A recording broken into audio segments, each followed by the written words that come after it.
Tangis haru petugas Paskibraka usai kibarkan bendera di lapangan penuh lumpur.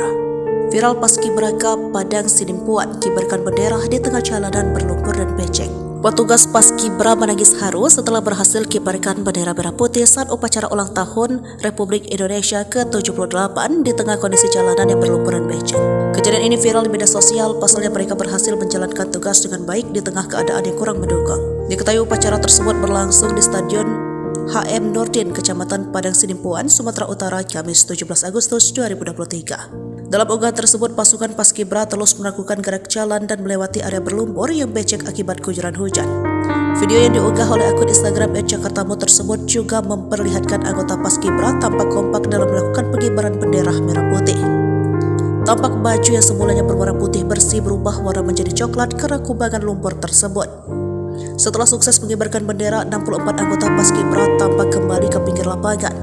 Kemudian usai berhasil mengibarkan sang merah putih, anggota Paskibra saling berpelukan dan menangis haru. Usai pengibaran bendera, tangis haru bangga rekan-rekan Paskibra Kota Padang Sidimpuan sudah berhasil mengibarkan bendera merah putih di Hari Kemerdekaan Republik Indonesia ke-78, tulis akun tersebut.